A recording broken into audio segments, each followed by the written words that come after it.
I am not sure if this is pro-revenge, so I will let you all decide. If not, let me know and I will move it. I will say in advance, sorry for the long one, but the backstory is relevant. Back in the early 2010s, I started working for a big internet-based company in the UK. The company was opening a new office with a new subdivision in London. When I started, there were 2 team leaders and the office manager. The 2 teams were the content team and the SEO, search engine optimization team. I was recruited to be the development team lead, that is web development. When I was interviewed for the job, both the office manager and SEO team lead were carrying out the interview. As you do in interviews, when they asked if this or that could be done, I would respond, yes, of course, or you know you would get a better result doing X, Y, or Z. So I got offered the job, and for the first year there was so much going on. As well as building a team, I also had a portfolio of websites that needed to be redeveloped and redesigned. It was at this point that some red flags started to pop up. I would have the SEO team lead, we will call him Andy, coming to me and telling me that I needed to do things the way he wanted. I would always push back and say no, and give a reason why I was doing things the way I was.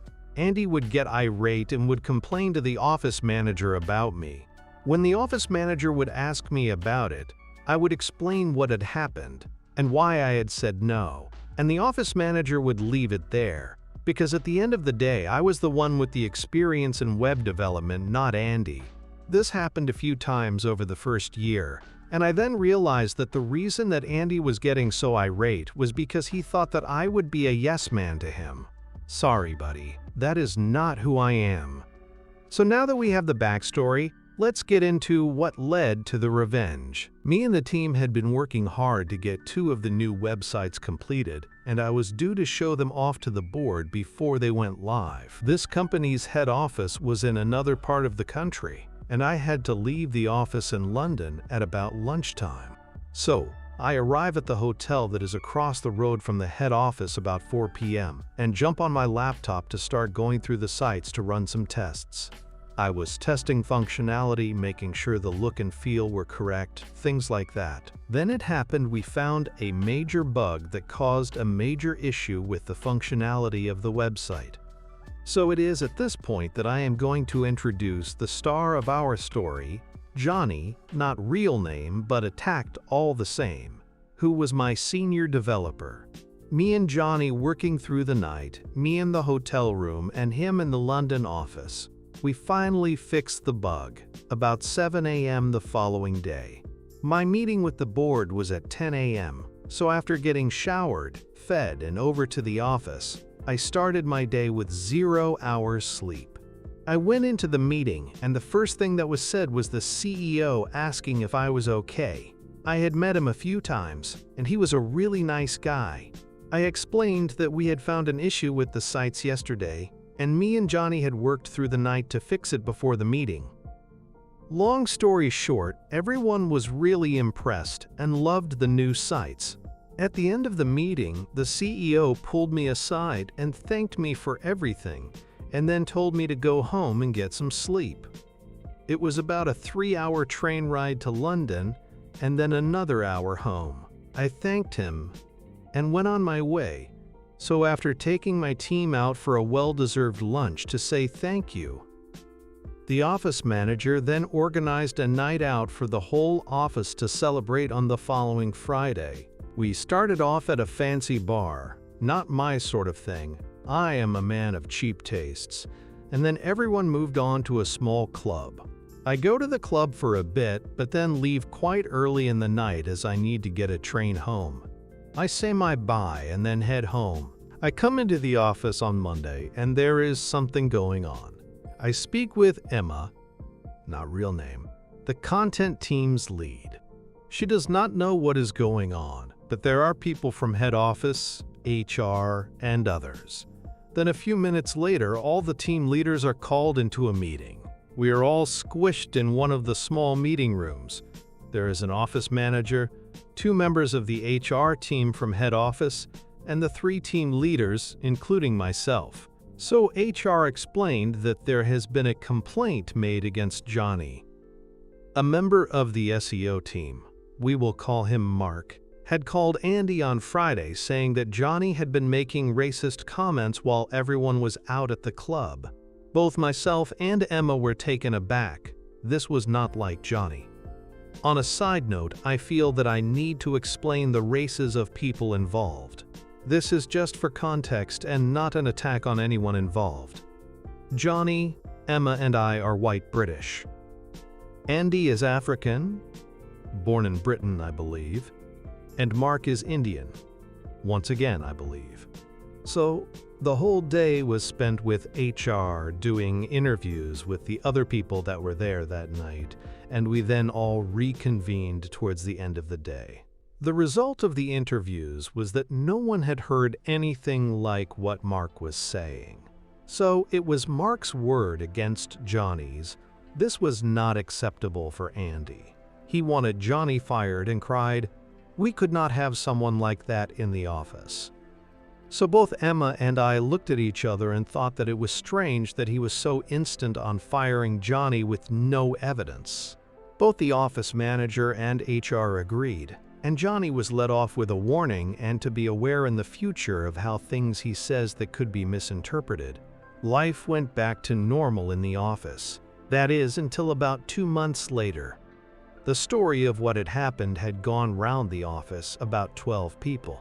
Then one afternoon, I was pulled aside by one of the guys on the content team, and he said that he had overheard Andy and Mark talking and thought I should know. We went into one of the meeting rooms and he laid everything out. What I heard made my blood boil, and I think had I been in a cartoon, steam would have been erupting from my ears. He told me that the racism complaint was faked, and a plan that Andy had to attack my team because I would not bend to his demands. Him and Mark were on a call outside the club. Andy was not there that night, and that is when he heard what they were doing.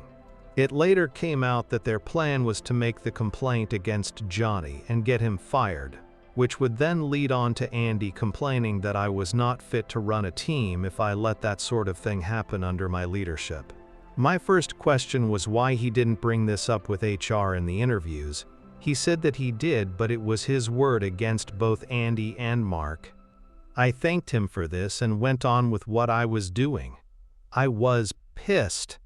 There was no way that I was going to let this slide, but I knew that if I was going to go after them, I needed to have everything in place beforehand.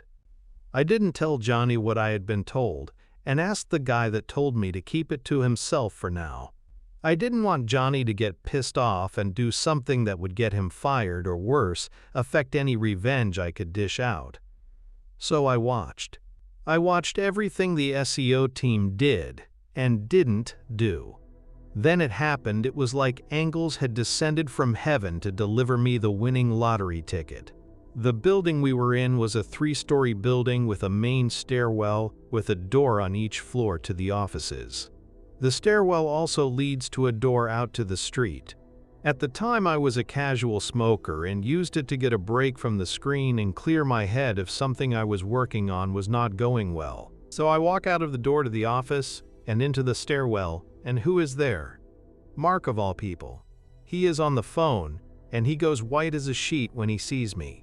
Now he is mid-sentence with the person on the other end of the phone, and as I am walking past, he is forced to carry on the conversation. I overhear, and from what he is saying I can tell that he is talking to a school or something like that. The conversation sounded like he was looking for information about applying and about a visa. I thought that was a strange call to have and something was fishy about it. I had my suspicions as to what was going on, but nothing concrete at this time. A few days later, I was heading back up to the head office, and by that time we had a new office manager who lived near the head office, so was based there most of the time. When I got there, I dropped my things off at the hotel and headed over to the office. I went to his desk and asked to have a quick chat. I explained to him what I had overheard Mark talking about on the phone, and said that maybe the company might like to look at his visa status. So a week went by and nothing seemed to happen. Then, bam! He stopped showing up to the office. A few days later, I got told what had happened from one of the other SEO team members. Mark had been fired with immediate effect for no longer having the correct visa to work in the UK. The company did not want to get involved in sponsoring a new visa for him. I don't know why. I started asking questions around the office, random chit-chat, and I found out that Mark is from Dubai and he was here on his wife's student visa. I don't know how that works, but it was all above board. I also found out that his wife's course had finished, and that left them with a small window of time to get a new visa. That is when it all clicked. Now, there are some doggy people in London and everywhere else, and they would set up these fake colleges that would sign people up to get visas to live and work in the UK. At some point before or after this, saw a program on this, and normally these were set up in tiny offices that you couldn't swing a cat in, let alone be a collage. They were used as postal addresses for the collage, and they would charge a course fee to be enrolled and thus be able to apply for a student visa. So what Mark was trying to do is to get enrolled in one of these collages so that he could stay in the UK and carry on working.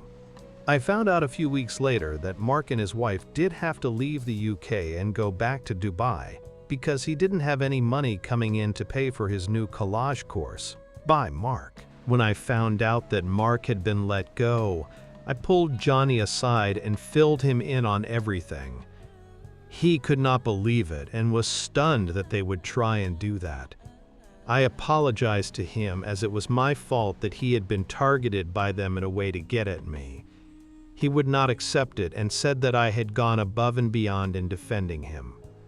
Following on from this, I made it quite clear to Andy that I know what he and Mark had done and I would not be forgetting it and to watch his back.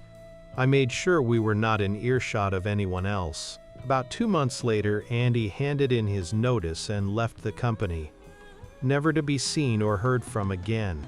I have told this story to some people over the years, and I have been asked so many times if I feel guilty for what I did. I always respond the same way. I feel guilty that Johnny was wrongfully accused and targeted. I don't feel guilty about what I did to Mark. You don't mess with my friends, family, or team. Subscribe and follow for more short stories.